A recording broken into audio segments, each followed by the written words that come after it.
तो इस रिपोर्ट के जरिए आपने देख लिया कि कैसे वीडियो में सब कुछ दिखाई दे रहा है, लेकिन उसके बावजूद भी कोर्ट ने बरी कर दिया, जिसको लेकर कई सवाल अब पूछे जा रहे हैं। इस पर आपको और ज्यादा जानकारी हम देंगे कि जब वीडियो में दिखाई दे रहा है सब कुछ, तो आखिर कोर्ट ने बरी क्यों किया। देखिए, पुलिस से केस से जुड़े हुए जो डिटेल है वो फिलहाल जुटा नहीं पाई, इसी वजह से ये कहा जा रहा है। वीडियो प्रूफ में गौहर चिश्ती मौजूद था, लेकिन उसके बाद भी पुलिस के पास फिलहाल पूरी जानकारी नहीं थी। कह सकते हैं कि पुलिस वीडियो को सत्यापित कर ही नहीं पाई, प्रूफ ही नहीं कर पाई। गौहर की मौजूदगी से जुड़े हुए जो रिकॉर्ड है वो नहीं दे पाई कोर्ट में, और इसी वजह से गौहर चिश्ती का कबूलनामा भी रिकॉर्ड में नहीं है, और कोर्ट ने अंत में बरी कर दिया। सबूतों के अभाव में आरोपी को बरी किया गया, और कई सवाल यहां पर खड़े होते हैं। राजस्थान पुलिस की गलती से अब 6 आरोपी छूट चुके हैं। ये बहुत बड़ी गलती है पुलिस की कि पुलिस यहां पर अपना जो है सबूत नहीं दे पाई, और उसके बाद कबूलनामा भी नहीं था, और साफ तौर पर हमने देखा यहां पर कि अब कोर्ट ने फिलहाल 6 आरोपी को बरी किया है। और आइए अब बढ़ते आगे। नफरत के बीज बोकर मजहब की दुकान चलाने वाला मौलाना तौकीर रजा की कोशिशों को एक बड़ा झटका लगा है, क्योंकि बरेली प्रशासन की तरफ से मौलाना तौकीर रजा को किसी भी तरह के कार्यक्रम की अनुमति नहीं दी गई है। मौलाना तौकीर रजा, जो कि हिंदू युवक युवतियों का धर्मांतरण कराकर निकाह कराने का दावा कर रहा था, लेकिन प्रशासन के इस कदम से अब मौलाना तौकीर रजा बैकफुट पर आ गया है। लेकिन अब ये नफरती मौलाना क्या कह रहा है, इस रिपोर्ट में आपको दिखाते हैं।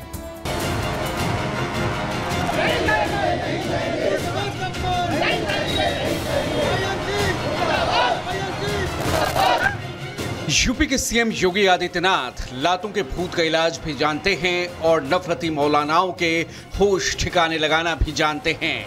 उनके पास हर मर्ज की दवा है, चाहे माफिया अतीक हो या डॉन मुख्तार। यूपी के सीएम बाबा ने जरूरत और मर्ज के मुताबिक सभी को दवा की डोज दी, और लगता है कि उनकी दवा के नुस्खे की भनक अब बरेली के नफरती मौलाना तौकीर रजा को भी लग गई है, क्योंकि 2 रोज पहले तक जो नफरती मौलाना यूपी की शांत फिजा को भंग करने की कोशिश कर रहा था, जो 21 जुलाई को हिंदुओं के धर्म परिवर्तन का सपना देख रहा था, वो अचानक रातों रात अपना प्लान क्यों बदलता। लेकिन प्लान तो बदला है, और नए प्लान के मुताबिक अब तौकीर रजा ने 21 जुलाई को धर्म परिवर्तन के अधर्म से तौबा कर ली है। मैं किसी का धर्म परिवर्तन नहीं करा रहा हूँ, मैं निकाह करा रहा हूँ। जो लोग अपना धर्म परिवर्तन पहले कर चुके हैं, आपसी सहमति से लड़के लड़की आपस में सब कुछ कर चुके हैं, सारे मामला तय कर चुके हैं, मैं उनको लीगलाइज करने की कोशिश कर रहा हूँ। धर्म परिवर्तन कराने का मेरे यहाँ कोई प्रावधान नहीं, बल्कि मैंने अपने यहाँ सख्ती से पाबंदी लगाई हुई है। दरअसल इस नफरती मौलानाओं का ये नर्म लहजा उसके हृदय परिवर्तन के कारण नहीं हुआ है। असल में इसके पीछे यूपी सरकार का सख्त रवैया और सीधे ऊपर से आया वो आदेश है, जिसके बाद जैसे स्थानीय प्रशासन ने इसकी चूड़ी कसी, मौलाना रास्ते पर आ गया। वरना 2 रोज पहले तक तो इसने ऐसा टशन दिखाया था जैसे बरेली में इसका राज चलता हो और बरेली यूपी का हिस्सा ही ना हो। आने वाली 21 तारीख को खलील हायर सेकेंडरी स्कूल में हम पहले चरण में 5 जोड़े हमने मुंतखब किए हैं। उन लोगों का तो धर्म परिवर्तन की जो प्रक्रिया है वो पूरी की जाएगी, और उनका बाकायदा निकाह होगा, सामूहिक निकाह जिसे कहा जाता है, सामूहिक विवाह। मैं आपको आश्वस्त करना चाहूँगा कि हम किसी भी प्रकार से जनपद में, शहर में शांति व्यवस्था के साथ शरारत करने वाले लोगों को बर्दाश्त नहीं करेंगे। कोई भी आयोजन बिना अनुमति के नहीं होने दिया जाएगा। तो हम लोग कोई भी आयोजन ऐसा नहीं होने देंगे जो समाज में किसी प्रकार की कटुता को पैदा करे या फिर जनपद की शांति व्यवस्था में कोई खलल पैदा करे। दिक्कत ये है कि बरेली में अमन शांति के लिए खतरा बना तौकीर रजा आदतन दंगाई है, और कोर्ट भी इसे साल 2010 में बरेली में हुए दंगों के लिए दोषी मान चुकी है। हालांकि उस मामले में कोर्ट ने अभी अपना फैसला सुरक्षित रखा है। बावजूद इसके अपने कुकर्मों से वाकिफ मौलाना तौकीर रजा आए दिन कोई न कोई बवाल खड़ा करते रहता है। इस बार भी उसने धर्म परिवर्तन का चैलेंज देकर यही किया था, लेकिन जैसे ही इसने अपने नापाक इरादे जाहिर किए, देश में तूफान मच गया। जगह जगह विरोध प्रदर्शन होने लगे। हिंदू धर्म संगठनों से लेकर बीजेपी नेता तक सब विरोध में आ गए, और इसके बाद इसके हौसले पस्त हो गए। यानी कहने को तो है मौलाना, काम इसका है भड़काना। माननीय उच्च न्यायालय के निर्णय के बाद भी इस तरह के मौलाना जिस तरह से भड़काऊ काम कर रहे हैं, हिंदू समाज की जनभावनाओं को उद्विग्न करने का कुछ प्रयास कर रहे हैं, ऐसे मौलाना के विरुद्ध कठोरतम कार्रवाई सुनिश्चित होनी चाहिए। कहीं ना कहीं इनके तार जो है पाकिस्तान से जुड़े हुए हैं और तौकीर रजा इस बात को समझे कि इनके पूर्वज हिंदू थे और आज वर्तमान में जिस प्रकार से धर्मांतरण नहीं बल्कि राष्ट्रांतरण करा रहे हैं, तो इसलिए हमें लगता है इनकी तत्काल गिरफ्तार करके इनकी जांच की जानी चाहिए। वहीं यूपी सरकार भी बरेली को अशांत करने की साजिश को लेकर फौरन हरकत में आ गई। सरकार से सीधा संदेश आया कि इस बार जरा भी गड़बड़ी हुई तो बचने के कोई चांस नहीं। बहरहाल मौलाना तौकीर रजा बैकफुट पर आ चुका है। उसे यूपी की बदली हवा और देश के बदले मिजाज का अंदाजा हो चुका है। उम्मीद है कि मौलाना नापाक हसरतें पालने से बाज आएगा और बरेली की शांति के लिए कोई नया खतरा पैदा नहीं करेगा। Bureau report, Republic Bharat. तो ये है मौलाना तौकीर रजा, जिनके होश अब ठिकाने आ गए हैं, क्योंकि पहले बयान कुछ और दिया और उसके बाद अपने ही बयान से अब यू टर्न ले लिया है। देखिए, इस पर आपको और ज्यादा जानकारी हम देंगे कि पहले विवादित टिप्पणी की थी जिसको लेकर बवाल काफी ज्यादा बढ़ गया था। नफरती मौलाना, आदतन अपराधी। मौलाना तौकीर रजा बरेली का एक धार्मिक नेता है, इनके बारे में आपको बता रहे हैं हम। देखिए, राजनीति में आने वाला परिवार का पहला सदस्य मौलाना तौकीर रजा। तौकीर रजा ने कई बार भड़काऊ बयान दिए जिसको लेकर कई बार सवाल भी खड़े हुए। 2022 में हिंदुओं को मंच से खुलेआम धमकी भी दी थी। कहा था कि भारत में हिंदुओं को छिपने की जगह नहीं मिलेगी और फतवा से लेकर खून बहाने तक की बहुत बार धमकी दे चुका है।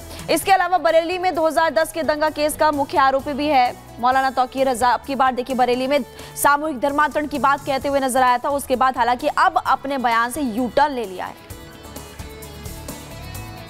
और आइए बात करते हैं असली एक्शन दावा फेक। जी हां, हम बात करें पूजा खेड़कर की। पूजा खेड़कर जो पहले विवादों में घिरी, उन पर कई गंभीर आरोप लगे और अब उन पर एक बड़ा एक्शन लिया गया है। अब सवाल लगातार यही बना हुआ है कि क्या पूजा खेड़कर की नौकरी भी जाएगी। इस रिपोर्ट में आपको दिखाते हैं।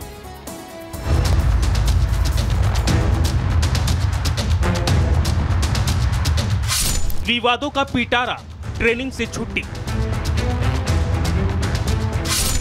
ट्रेनिंग रद्द, नौकरी भी जाएगी। एक्शन शुरू, ड्रामा ऑन। लौट के पूजा मसूरी आई। महाराष्ट्र की पूजा खेड़कर के लिए आईएएस अफसर बनना आखिर क्या था? पावर, पोजीशन या फिर परिवार की हैकड़ी? ये सवाल इसलिए क्योंकि इसे हासिल करने के लिए पूजा और उसके परिवार ने बार बार झूठ बोले, गलत सर्टिफिकेट हासिल किए। फिलहाल उन पर आरोप यही है और अब जिस तरह एक्शन हुआ है वो पूजा को कारनामा क्वीन का नया फेस बना रहा है। ट्रेनी आईएएस अधिकारी पूजा खेड़कर, जो अभी तक अपने पद की गरिमा को तार तार कर हेकड़ी दिखा रही थी, लाल नीली बत्ती वाली गाड़ी की मांग, फर्जी सर्टिफिकेट के साथ साथ अपनी उठपटांग मांगों को लेकर विवादों में घिरी रही, मीडिया के सवालों से बचती रही। आखिरकार अब खेड़कर के खिलाफ बड़ा एक्शन लेते हुए महाराष्ट्र सरकार ने ट्रेनिंग से वापस बुलाया, यानी कि पूजा खेड़कर की ट्रेनिंग को रद्द करने का तत्काल आदेश जारी किया गया है। मुझे लगता है ऐसे सेंसिटिव विषय में, कुछ अधिकारी के विषय में कोई भी बात होती है तो सरकार एक समिति गठित करती है, जिस समिति के सामने सारे विषय चर्चा को आते हैं। मुझे लगता है समिति गठित हुई है, उसमें जो तकरार के पार्टी वाले लोग वो भी बयान देंगे और जिनके खिलाफ आरोप हुए वो भी उसमें अपना साक्ष्य देगी। समिति जो निर्णय करेगी वो निर्णय सबको मान्य रहता है। जांच पूरी होने तक पूजा खेड़कर को एकेडमी में रहना होगा। इससे पहले पूजा की ट्रेनिंग को 1 हफ्ते के लिए रोका गया था। इस बीच पूजा खेड़कर का एक और फर्जीवाड़ा सामने आया है। खबर है कि उन्होंने नाम और उम्र में भी फर्जीवाड़ा किया ताकि यूपीएससी के एग्जाम में उन्हें ज्यादा अटेम्प्ट मिल सके। 2020 के आवेदन में खेड़कर पूजा दिलीप राव लिखा था। पूजा खेड़कर ने अपनी उम्र भी 30 साल बताई थी। 2023 में पूजा मनोरमा दिलीप खेड़कर लिखा। इस साल पूजा ने अपनी उम्र महज 31 साल बताई, मतलब 3 साल में उनकी उम्र महज 1 साल बढ़ी थी। तो कुल मिलाकर पूजा खेड़कर की मुश्किलें अब बढ़ती हुई नजर आ रही हैं और नौकरी पर तलवार लटकी हुई है। इधर ड्रामा भी ऑन है। पूजा खेड़कर ने डीएम के खिलाफ शिकायत दर्ज कराई है। पूजा खेड़कर, जो खुद विवादों में घिरी हुई है, उन्होंने डीएम पर उत्पीड़न का आरोप मढ़ा है। यानी उल्टा चोर कोतवाल को डांटे वाला हाल सामने आ रहा है। सिर्फ पूजा खेड़कर के कारनामे ही नहीं, बल्कि इनके परिवार के भी एक एक कारनामे सामने आ रहे हैं। किसानों को धमकाने वाले वीडियो के बाद अब पूजा खेड़कर की मां मनोरमा खेड़कर का एक और वीडियो वायरल हो रहा है। इस वीडियो में वो मेट्रो अधिकारियों और पुलिस से बहस करती हुई नजर आ रही हैं। वीडियो में मनोरमा खेड़कर पुलिस कर्मियों से तू मैं करती नजर आ रही हैं। ये वीडियो 2022 का बताया जा रहा है। दरअसल खेड़कर परिवार के पास पुणे के बानेर रोड पर ओमदीप नामक बंगला है। इस बंगले के पास मेट्रो निर्माण के दौरान मेट्रो कर्मचारियों ने उनके बंगले के पास फुटपाथ पर कुछ चीजें रखी थी। इस पर मनोरमा खेड़कर मेट्रो कर्मचारी से उलझ गई थी। पुलिस आने के बाद वो पुलिस कर्मियों से भी बहस करने लगी थी। इससे पहले किसान को पिस्तौल दिखाते हुए मनोरमा खेड़कर का एक वीडियो और सामने आया था, जिसकी शिकायत पुलिस में की गई थी, जिसके बाद से मनोरमा खेड़कर और उनका परिवार फरार है। पुलिस ने इनकी तलाश के लिए 3 टीमें भी बनाई हैं, जो मुंबई, पुणे और अहमदनगर में इन्हें तलाश कर रही है। Bureau report, Republic Bharat.